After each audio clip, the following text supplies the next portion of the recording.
What is the fastest growing segment of Missouri agriculture? It may be the sheep and goat business. The two are related but have different purposes and different management is required. Stay with us and find out more next on Show Me Ag.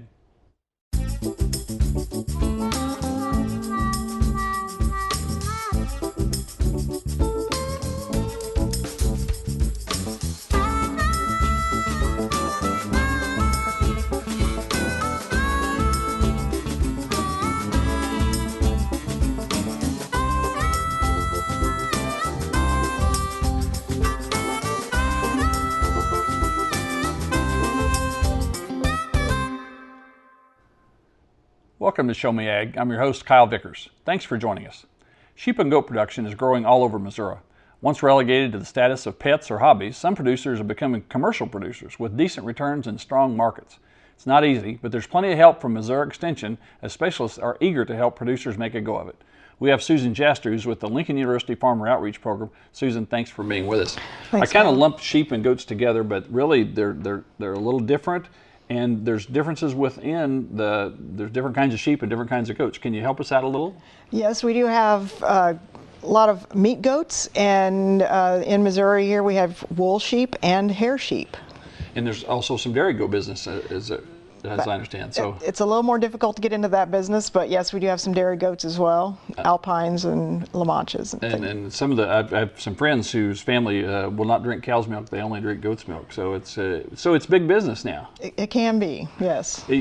Sheep production was big in the 40s, I guess, and maybe into the 50s, and then way down in Missouri. But it's really coming back strong, isn't it? It is. Mostly producers are trying to grow a good meat goat and a nice leg of lamb, and we're trying to help people do production that will satisfy that market.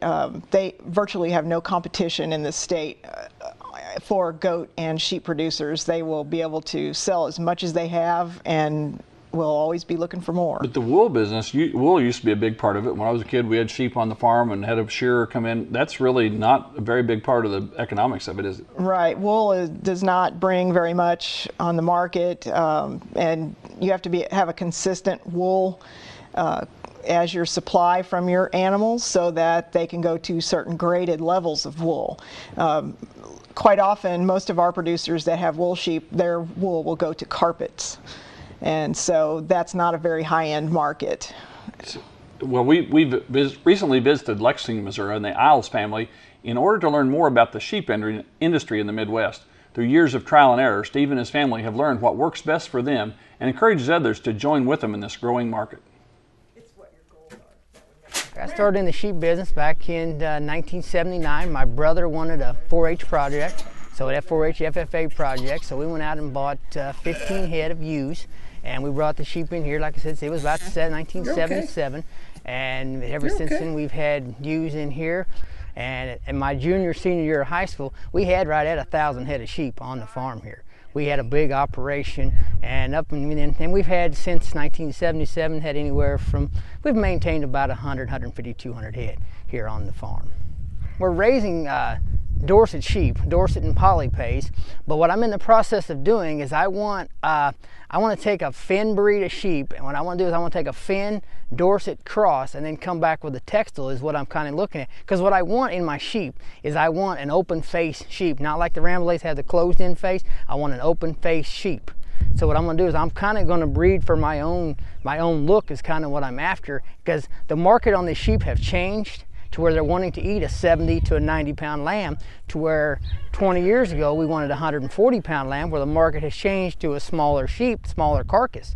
So that's what I'm doing. I want to go to the textile, which will put me the lambs to market in a quicker manner, is what I'm after. Smaller sheep, faster growing sheep. But the thing about what people don't realize about the sheep industry, there's really no competition out there because we're not supplying enough lamb and goat to the market the way it is right now. I mean, there's not enough lamb out there to supply, and that's kind of where we're getting in trouble with the lamb market, because they're going out and importing lambs overseas to supply the market here, because we have enough number of Middle Easterners and other ethnic people that have come into our country that are eating lamb, and we don't have enough lamb to supply the market. That's what happened to the ostrich market. There wasn't enough people out there to supply ostrich meat to a little niche market, and by not being able to supply that niche market, the ostrich fell by the wayside. And that was kind of what was happening here early on with the sheep industry. But the sheep industry has came back for a couple of reasons. Number one, the price of cattle, price of beef, you know, and then the push of hogs now, the price of increase in pork. People are eating more lamb. It's leaner, better for you. Not very many people eat a lot of lamb, and one thing I've found about the lamb I eat, I prefer lamb under 90 pounds. I prefer younger lamb because as lamb gets a little older, gets closer to a year old, it gets a little bit of a chalky taste. And that's because you're eating older lamb, and that's just the nature of the meat. My goal is to lamb a ewe 3 times in 2 years. That is my goal, because because by doing that, I can go to that accelerated lamb program. But the problem with the accelerated lamb program is lambing her twice. You're going to have one set of lambs born in the middle of summer, and they're not going to grow. They're not going to generally grow. And the goal on these lambs are, if you can get lambs on the ground around the 1st of September, have fall lambs, the major market we're heading for all of us is Easter. And if you can get lambs born in September, get them to 70, 80 pounds by the middle part of February, get them into the system, get them headed towards the slaughter market, that's where your money's at. And see, a lot of people don't have the facilities set up to be able to have lambs November, December, because it's cold. Well, if you can get your facilities set up and have them lambs born late fall, early winter, you're going to hit the Easter market, and that's where the money's at. I mean, there's some other markets, Ramahad and some different other markets that are later on in September, October. But the problem is these summer lambs, with having wool, they're not going to grow through the heat of the summer. Well, Stephen brings up some very interesting points, and let's talk about a few of those. The first thing is people don't need to think they can just buy some sheep and turn them out in their pasture and everything will be great. That's a lot of the problem that we see, is that producers begin by not really being a producer. They're more or less just a hobbyist, and then suddenly they have an overpopulation and they need to find out better about reproduction and pests that cause the problems for our animals, and they don't know about pasture management, and that causes a great deal of problem because sheep and goats are very voracious eaters, and really quite a bit different than cattle. That's right. They will browse instead of eating all grasses, so you have to have some browse out there, some woodier type of plants that the animals can use as part of their feed. And in this climate, they're much more vulnerable to disease, are they not? Yes. As we have quite a bit of rainfall in our area, we do have problems with internal pests for our sheep and goats, and they suffer from that. A lot of our producers don't know enough about that side of it, that they aren't sure what's happening, and so they have loss from their herds and flocks, and they hopefully will call us and find out that there is help available to them for that. One of the things you mentioned is the lambing process of trying to get either 2 in 1 year or 3 in 2 years, I believe, something along those lines. They really multiply pretty fast. A lot of them will have twins. Yes, and the sheep that Stephen has, he even has triplets and sometimes quads, but that is all due to his good management, that he has quite a bit of luck with that. He's always trying for 175% lamb crop. That really mounts up pretty fast. One of the things he mentioned was the demand, and you mentioned it earlier, there's really a big demand for both lamb and goat meat. Right, and goat meat's fun name is chevon. Mm-hmm. Yes, there is quite a demand for that. We really don't have enough producers in the state of Missouri for goat meat or lamb, and we are importing quite a bit of that from outside the United States. So there's room. There's really no competition. But it seems like seems like things have changed. What's the source of that demand? I believe we have a lot of ethnic people in our country that would prefer goat and lamb because that is the meat that is of favor in their home menus. Typically Hispanic or Muslim, and they celebrate a lot of holidays with special lamb cuts. Right. They prefer different cuts than we would like, and we're used to a beef market, so we like cuts of meat in the United States. And usually ethnic populations like their larger cuts and like a leg of lamb or chunks of meat put together. So they have a little bit different preference, but that is what is driving the market. Well, we know where there's I don't know 400 or so cattle markets in Missouri. Where do we go if we want to raise, and where do we go to market these animals? A lot of people are going to St. Joe to that sale, and the best one is probably Mexico. Mexico, Missouri. And we also have some other local markets as well that are doing a real nice job of selling goats and sheep. Are there some slaughter markets as well, where or place where people can take those animals to be slaughtered and used for their personal use? You can go to your local locker. Quite a few of them will process that meat for you. There's quite a few in the west central area that will process that type of meat.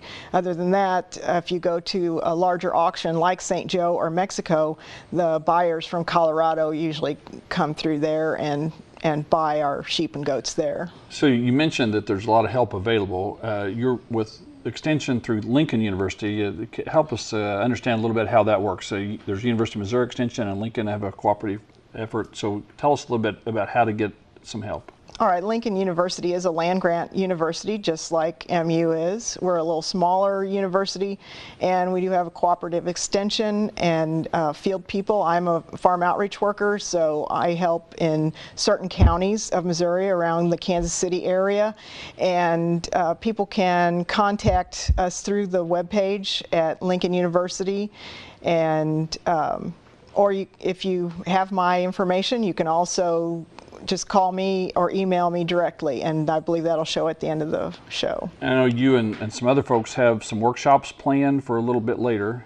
Tell us real briefly about that, and then we'll take a look at some goat operation.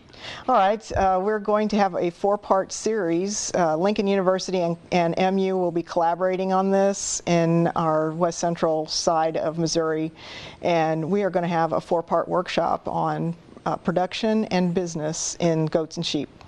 The sheep business, as we've talked about, we're going to come back later and talk a little bit to Nate Cahill about the economics and the agribusiness part of it. But let's talk to you a little bit more about the production side. First of all, are the forages different than maybe what people would traditionally use with cattle? You can use some of the same things. Fescue is everywhere in Missouri, so producers are going to be using some of that. You have to think about how goats and sheep like to eat. Sheep are closer to the way cattle eat. They want to graze, and they also want to browse, but mostly sheep will be doing the grazing. When we have goats, they like to browse. That means they like to have their head up in the air. They like to eat leaves. They like to eat woody plants, and they are very good at that. So if you need something cleared off, they will take that opportunity. I think you even sort of rent your sheep out. Can you explain a little bit how that works? Well, yes, I do rent them out for people who want to graze off a fire hazard area or have problems with weeds and brush that they would like to be shed of. They eat a lot of poison ivy, and that's what I like for my producers to understand, that these animals can eat down a lot of your problematic weeds that most farmers think of as weeds, but sheep and goats do get a lot of protein from that kind of vegetation. Well, Stevia lespedeza is a real problem for me in my cattle operation, but you tell me that sheep and goats will like that stuff. They do, and they will eat it right down to the little stems that they grow on, and they will even strip some of those off in the better time of the year. That's a good way to get rid of it. So the market we talked about earlier is growing and expanding. There's a growing ethnic population, and this demand. It's very popular worldwide, as I understand. I think I've had goat a couple of times, but don't know much about it. Tell us a little bit about it. Is it nutritious? Is it fat? Tell us a little bit about it. Well, since sheep and goats seem to put their fat on inside the muscle as opposed to on the outside of the muscle like cattle do, it tends to be a leaner cut of meat, and we have a lower cholesterol that they've measured in sheep and goat, especially in goat meat. And chevon is the goat meat, so they it's a very easy meat to cook, and it will be comparable to the taste of beef if you have a nice young animal. It's almost always going to be grass-fed. There's really not much grain that goes into them. That's right. Most people don't feed a lot of grain. That is what they're going for, is a low input on that animal, and you still get a nice animal at the end, grown out in that 40 to 60 pound range, so that they hit the market at the correct time. We have extremely hot summers and sometimes have some very cold, difficult winters. How do these animals survive our weather extremes here in Missouri? Most of them can take that kind of change in weather. The hardest time for a goat producer is when it's very rainy. That seems to be when we have a parasite load. But most sheep and goats don't mind being out in that kind of weather. Seems like goats hate to be out in the pouring down rain, but they love to be in other kinds of weather. They don't mind it. What kind of shelter does a person need? I've got a friend that's got a pretty large sheep herd, and he's built a large building, and for lambing time, he gets them in. Is that an essential element? They've got to have quite a bit of care at lambing.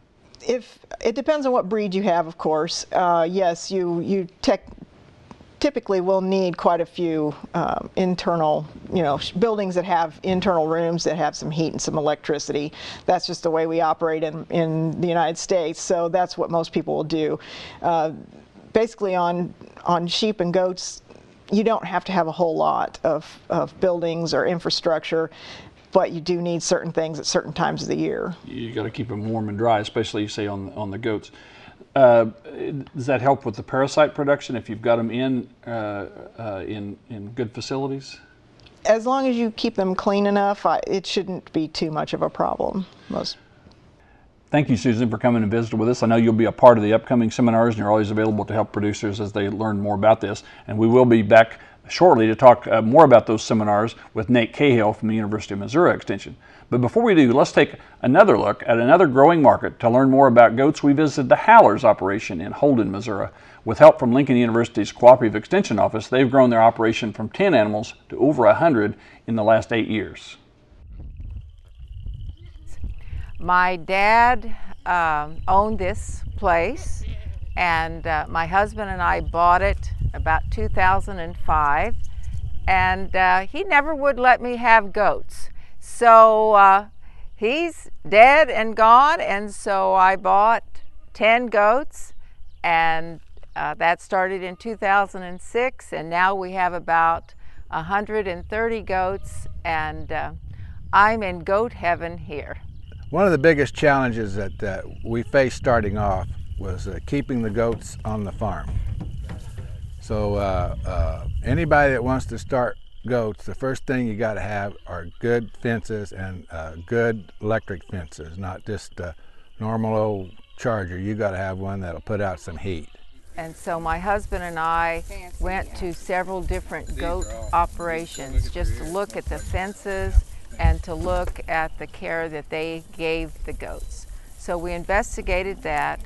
We read a lot of material on what is the right feed, what is the right nutrition. They have to have, copper where sheep can't have copper, and you read all the materials to educate yourself about what is the best nutrition for goats. Lincoln has helped us quite a bit. Their staff and associates have made several presentations at different goat association meetings, and one in particular, Jeff Yarrington, who's no longer with them, but he was a goat specialist, and he helped us a whole bunch. He taught us lots about pest infestations with goats, and he got us on to this breeding program of using Spanish goats, Spanish billy goats, to breed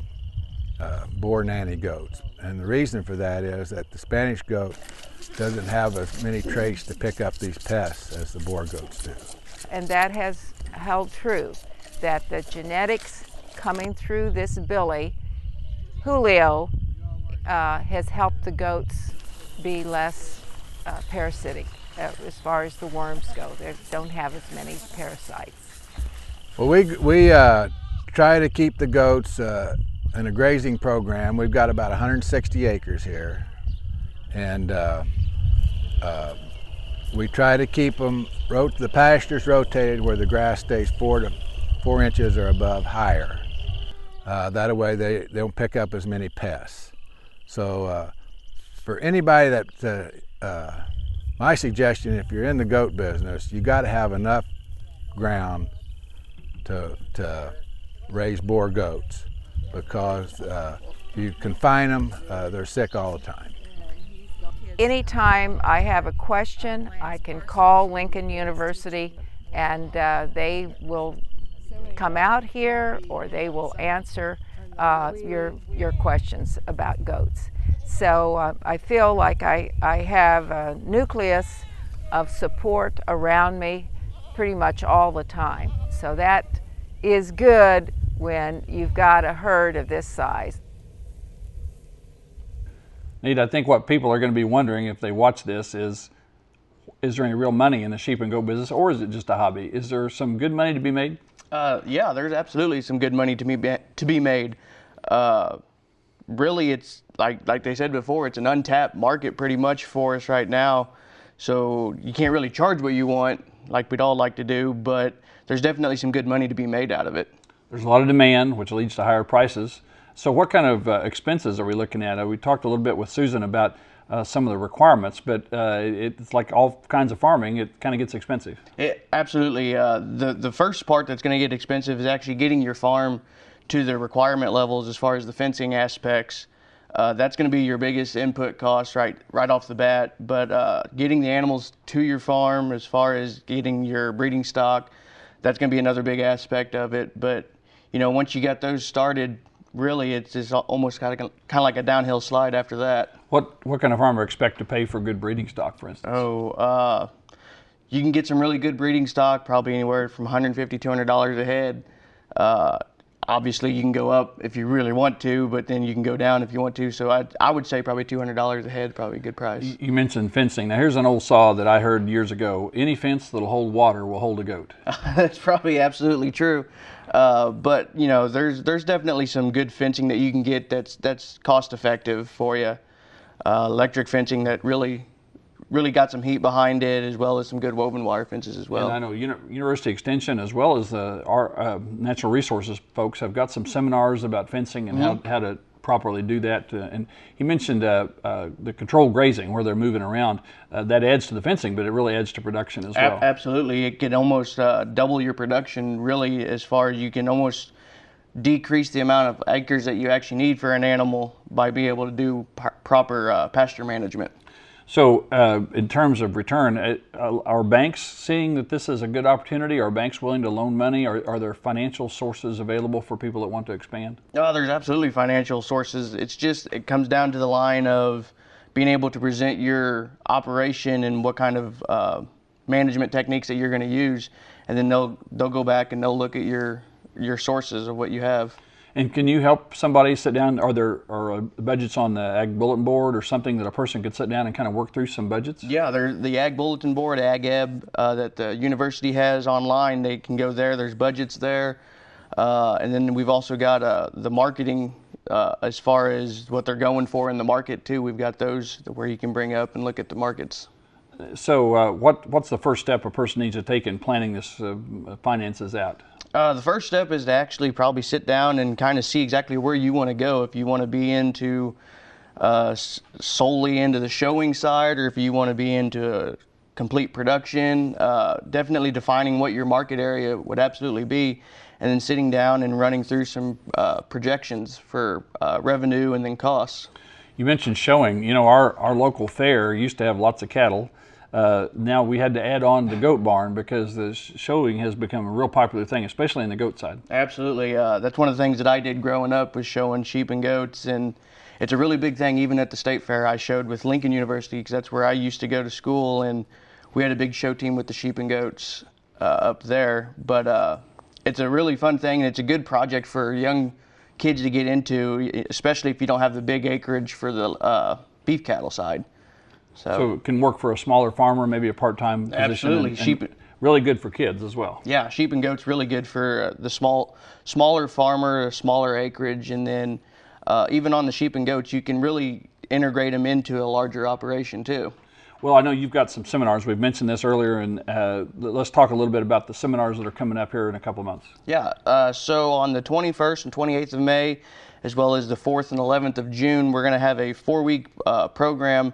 It's going to be just those nights. It's going to be about a 3-hour program, but we're going to go through and we're going to discuss your business plans, how to create them, your different finances that you can look at, as well as reproduction of sheep and goats, some selection on breeding stock, pasture management, and all those different kind of things that kind of relate back to your operation and really how to get started on the operation. So really it's geared towards existing producers, but we also encourage the beginning producers to come in, because that way we can kind of show them exactly what kind of opportunities you have. So we're forecasting this, or this is already scheduled for late May and early June. Yep. How does a person find out more about it? How do they get registered? So they can call the extension agent's office down here in Warrensburg.